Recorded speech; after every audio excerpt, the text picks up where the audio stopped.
Tonight, the fate of Oceanside's last remaining agricultural land is up for debate.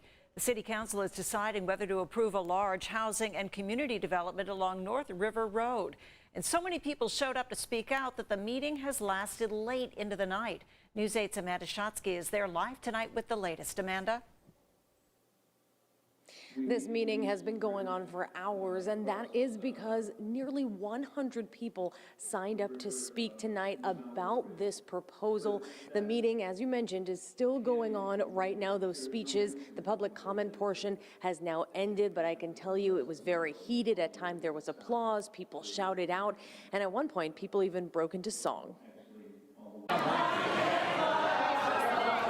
Even before the meeting began, some Oceanside residents were singing their frustration over a proposed community project. Please do the right thing for our city's future. On Wednesday night, City Council chambers were packed as the council heard arguments over a proposal called North River Farms. It would turn 215 acres of agricultural land in Morrow Hills into a farm-themed community, including 585 homes, parks, trails, and centers. North River Farms will be a premier, award-winning example of community and partnership with the City of Oceanside. The proposal has already been rejected by the Oceanside Planning Commission 3 times, but the developer, a company called Integral, says it's made significant changes to the plan, widening roads, adding a fire station, and what would be Oceanside's only dog park.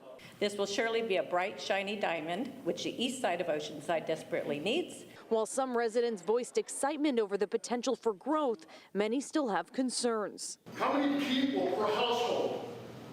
How many cars per household? Some over the loss of farmland. For others, it's the potential fire hazard of adding so many people to an area where there's limited ways in and out. It is beyond my comprehension that we are even considering doing something like this without more ways to evacuate people out of this area. Those opposed are asking the city to wait and allow the area to create its own future growth. Please do not let development or developers dictate what our future Oceanside will look like. And as we mentioned, the public comment portion has now ended. Now what you're just seeing is the council members discussing their thoughts on what they heard tonight. They are expected to vote at some point. Of course, if we have any new information, we'll bring that to you. Carlo? Thank you, Amanda.